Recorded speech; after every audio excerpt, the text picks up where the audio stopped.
You saw the title.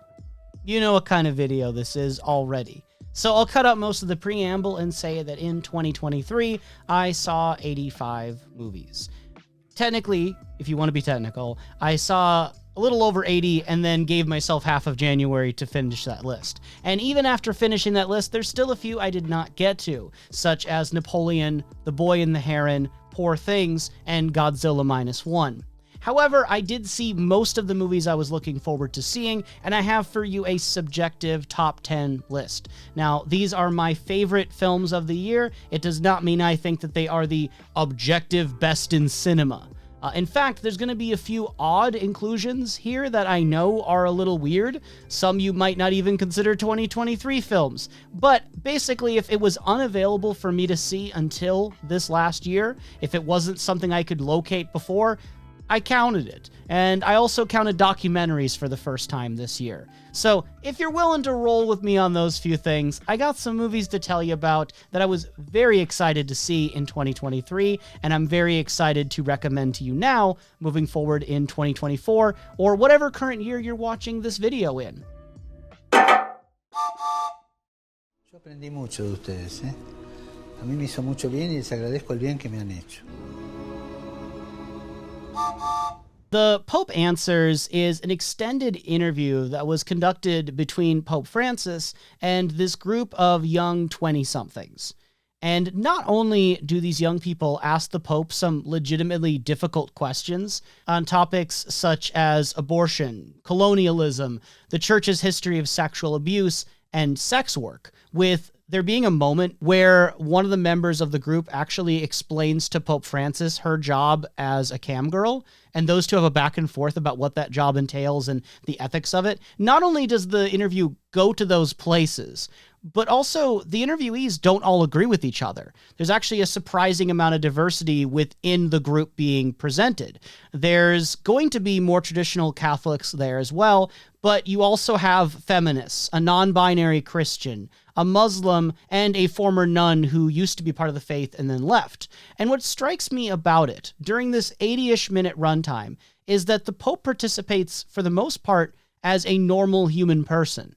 He's well-spoken, good sense of humor, and definitely felt to me like someone responding with kindness and candor. But it didn't feel like the entire deck was rigged in his favor in this interview, and it doesn't feel like a big PR stunt necessarily for the Pope. In fact, he is challenged quite often during this thing, and I don't even agree with most of what the Pope says. In fact, for the most part, it just felt to me like Pope Francis was this very powerful but ordinary, slightly center conservative Christian. But the fact that a world leader would be willing to put himself through this format is very cool to see. And that's what really struck me so much, is just the existence of this thing. I can't even imagine our last two United States presidents putting themselves in a position like this, a position this vulnerable and open to critique by constituents or by people who they need to win support for. It felt very democratic and very equal in a way I just don't see a lot of political engagement get.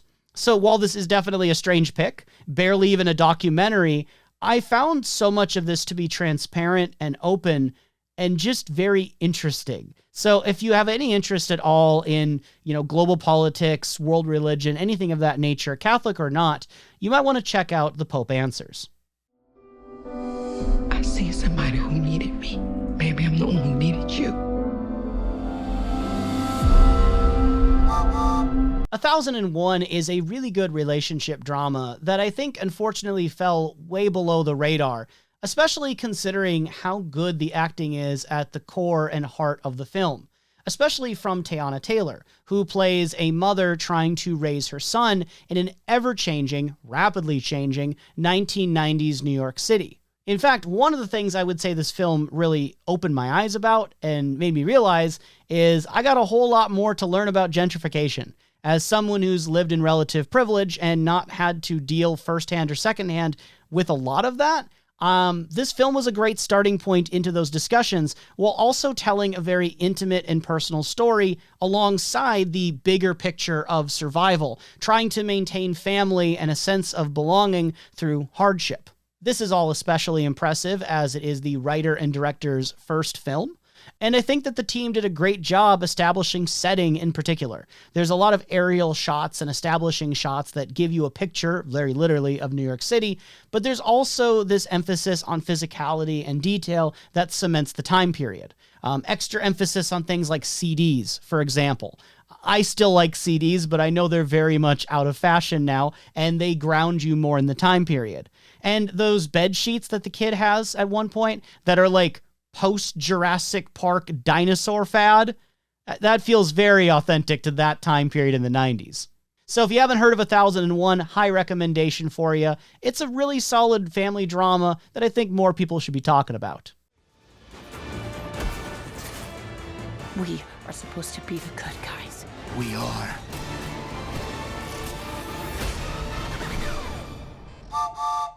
First off, I am 100% on board with calling Across the Spider-Verse one of 2023's best animated films, as well as one of its best films of the entire year.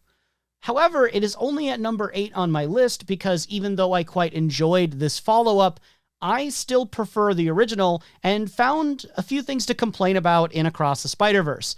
Things that, even as I left the theater after first seeing it, and again having a good time, lingered with me a bit. For example, some of the side characters in this movie are excellent. Shout out to the punk Spider-Man in particular. Great character. But then there were others that felt either tacked on or a bit underdeveloped. I'm sure they'll get more in the next movie, but if I'm just judging Across the Spider-Verse, I really don't know what to say about Spider-Woman or about the Avatar girl. I don't really understand who they are. And a lot of this movie is referential in a way where if you're not familiar with the other movies or comics that are being referenced, it often doesn't mean as much. There's something a bit missing there. Another super subjective aspect is that the comedy was very hit and miss for me, as well as hit and miss for the audience I was watching this with in the theater. Some jokes really resonated, and then some jokes fell flat. And lastly, with how big and ambitious this film is, with how huge this movie's scope is, it's always at risk of losing that sense of relatability, which is why I feel that those moments with Gwen and Miles and their families are so important and they often hit the hardest. Whenever the movie lingers on feelings of isolation or being a teenager who can't talk to their parents about something they're going through, those are the moments where I think the movie really resonates the most or has the most potential to resonate with an audience because many people have been there themselves. Whereas I think when the movie instead lingers on the multiverse and all the different spider people, it runs the risk of losing people. And at some points it lost me. But that being said, this movie is gorgeous. The mix of different art styles and animation styles and even like watercolor aesthetics at points, it's phenomenal looking. One of the best animated movies ever made, period. And that's saying something, considering the first movie did so much already. The music and soundtrack are great, and at the end of the day, this was a very fun watch that I think will get probably even better over time once we have the context of the third movie. And on that note, so often the second movie in a trilogy or the second movie in a series carries that ominous potentiality of being the worst one, of being a huge drop-off in quality from the original. And I would safely say that, given even my complaints, this movie far and well exceeds that expectation. It exceeds the bar.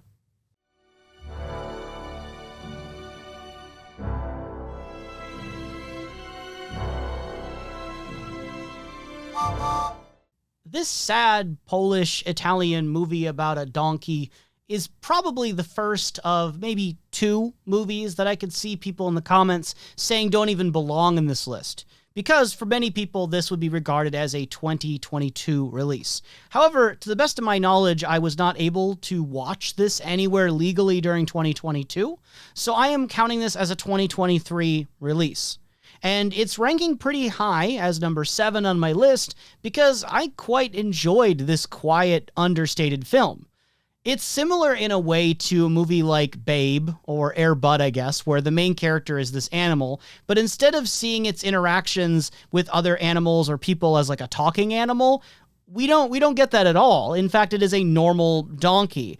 But occasionally we are put into the mind and perspective of that donkey, and that's where the film really shines. Through the use of strange perspectives and just a kaleidoscope of colors, we are given this often skewed perspective of what might be the animal's sense of the world. We are given these moments of blurring and distortion that add to confusion, but in those moments of confusion, for at least myself, a form of strange empathy formed, where I couldn't necessarily understand the mind of this animal because I'm not a donkey, but I felt myself connecting to it and wanting the best for this precious little creature. So if you're looking for something a bit more experimental and maybe a bit more on the animal activism side, I think EO is a great choice.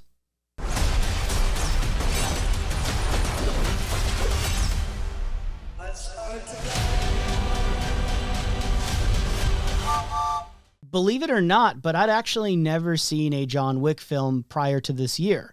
I'd heard a lot of fuss about them, but I wasn't that interested. I'm not a huge action movie guy, and honestly, I would have probably thought that Keanu Reeves was overrated as an actor.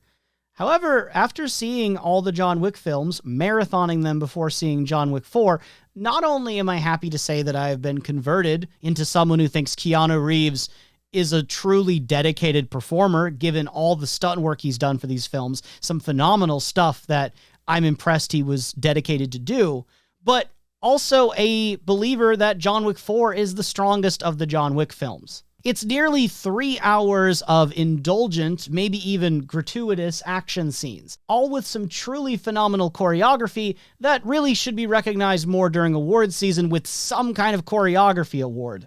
Honestly, it's not very often that action movies grip me, but John Wick 4 contains so many memorable moments, moment after moment after moment, many of which, fall in line with previous established tropes from the other 3 films. It is essentially more of the same more often than not, but I found that oftentimes when this movie did something that a previous installment had done, it just increased the volume exponentially and amped it up. So like this version, it has a lot of the same things, but it has the best club scene. It has the best car scenes. It has the best dog scenes. And that needle drop where they have justice, I was there for it.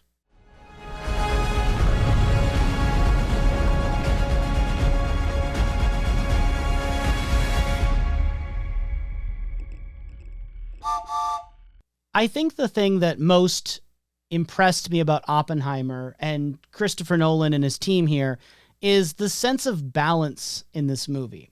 Because this movie balances the real, true life of Robert J. Oppenheimer with this legend of Oppenheimer the Prophet. It also has to balance the artsy, high-concept aspects of the movie with a general mainstream appeal.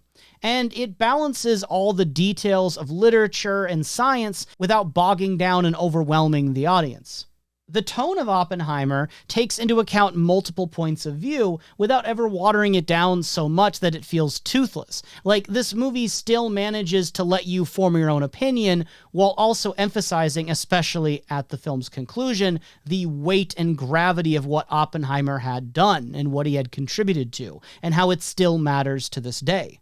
Now, that being said, the I am become death scene with Florence Pugh, I don't think that's very good. And I think that in general, while there's so many aspects to praise about this movie's sound design and visuals and directing and, the main performance by Cillian Murphy, I think that there are aspects that are a bit weaker, such as the writing and screen time for some of the female characters. Sometimes it felt like there were unnecessary scenes where the movie and maybe Nolan himself felt pressured to check off this checklist of who's who in the 20th century. There's an especially egregious example where they have to name drop this certain senator that I don't think really added to the film and felt a bit tacked on. But while this isn't my new favorite Nolan film, I'd still say my favorites are The Dark Knight as well as The Prestige. I left Oppenheimer really impressed and had a better time than I had expected. It was an absolutely fantastic theater experience, and that scene in the movie in the auditorium is now one of my favorite scenes in any movie, period.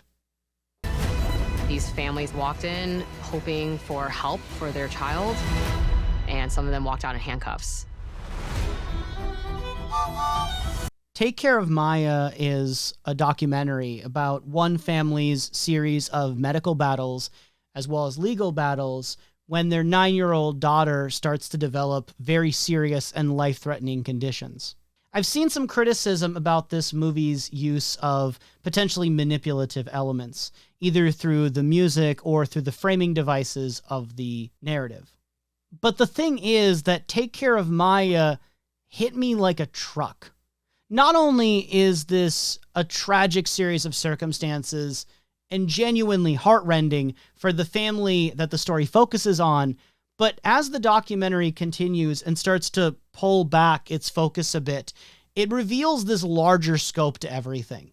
That it all becomes this sort of spotlight on how atrociously these big systems, like healthcare, can become twisted in such a way where they start to become hostile and actually weaponized against the people that they're supposed to protect and help. In this case, vulnerable people that the systems were made to heal and take care of, like children and their families. So while I 100% understand the criticisms and why someone might not like this documentary, it really shook me in a way that very few documentaries do. Take Care of Maya has quickly become one of my favorite documentaries, as well as one of my favorite films of 2023, because it opened my eyes to things that were going on in the world that I often didn't even realize were happening and kind of took for granted. And I think the story that it has to tell is really worth telling and important. Secrets and lies. Some things are so twisted. The only way out's for someone to die. Eileen might be one of the more low-key and modest films in my top 10. At the end of the day, it is just a really well-paced and slightly twisty take on a few different genres. But as I continued watching it, it grew on me more and more. If you've ever felt like you are a side character in your own life, or maybe you felt like you look around you and the other people that you knew and know from your childhood or know from work, they're all making these big decisions in life and all moving forward toward their goals, and you're kind of stuck falling behind. That's exactly what Eileen goes through in this movie. And Thomasin McKenzie is excellent in this role, a perfect casting. Just as Anne Hathaway is killing it as this intimidating, classy older woman who in some ways has some parallels maybe to Meryl Streep's character in The Devil Wears Prada. Although, not exactly. And not only does Eileen see this older woman as someone to emulate, as potentially a role model to be more like, and a breath of fresh air in her community, but she also looks at this person as potentially an object of desire, not only wanting to be her, but be with her. What gives this movie the advantage to me over its other contemporaries within its respective genres is that McKenzie and Hathaway have this really strong chemistry that makes pretty much every scene they're in great. And I also love how this film highlights the more subtle internal thoughts of its main character, oftentimes through strong, very abrupt visual cues, as well as some auditory cues, to the extent that there were moments where I'd feel watching the movie that maybe this song doesn't fit the scene, but the very fact that the song was unfitting, in retrospect as I thought more about it as the film went on, started to add to it, add to this feeling of unease that something didn't quite match up here. And that feeling runs current throughout the entire movie and resonated with me even after the credits were done rolling. Eileen is a slippery film that teeters back and forth between being disjointed and being perfectly aligned.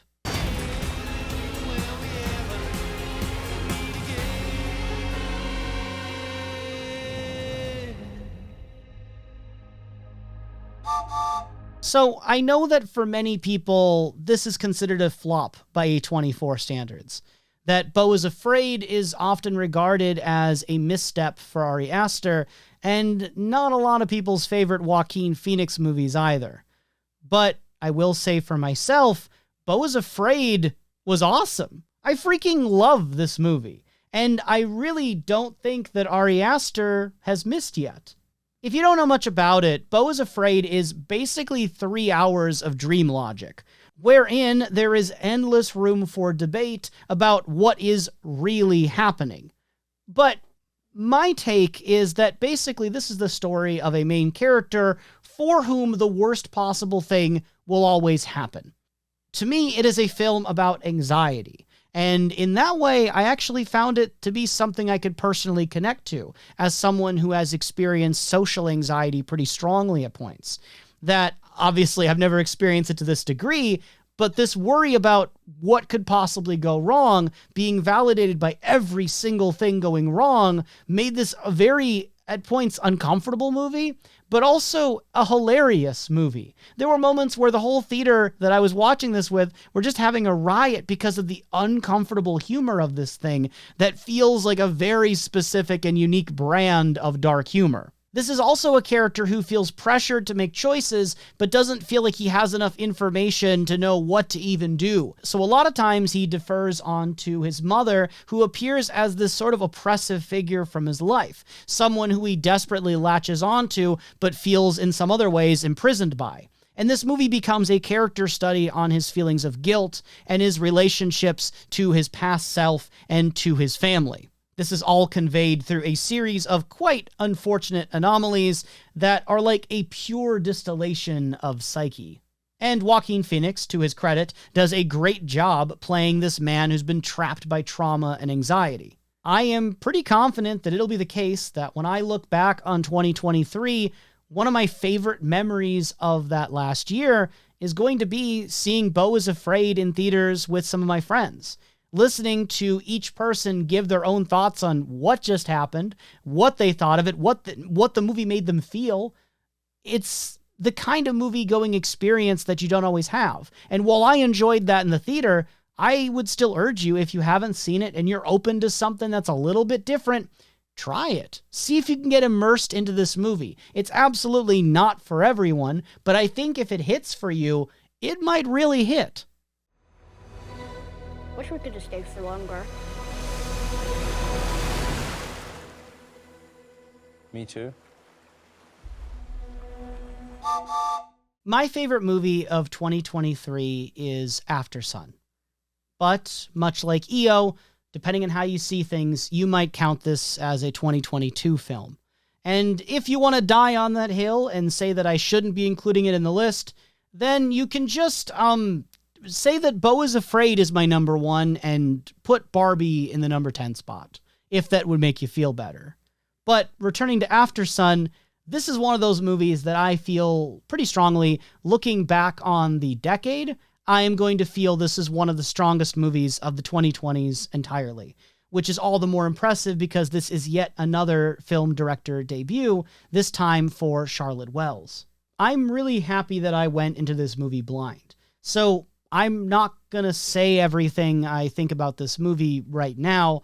I'd much rather let people who haven't seen it experience it for what it is on their own terms and come to their own conclusions. Because one of the greatest strengths of this movie is that I get a feeling of trust when I watch it. Trust from Charlotte Wells and her team that the audience can draw their own conclusions and make their own inferences. That the movie will give pretty strong signifiers to certain ideas, but not necessarily spell everything out to you.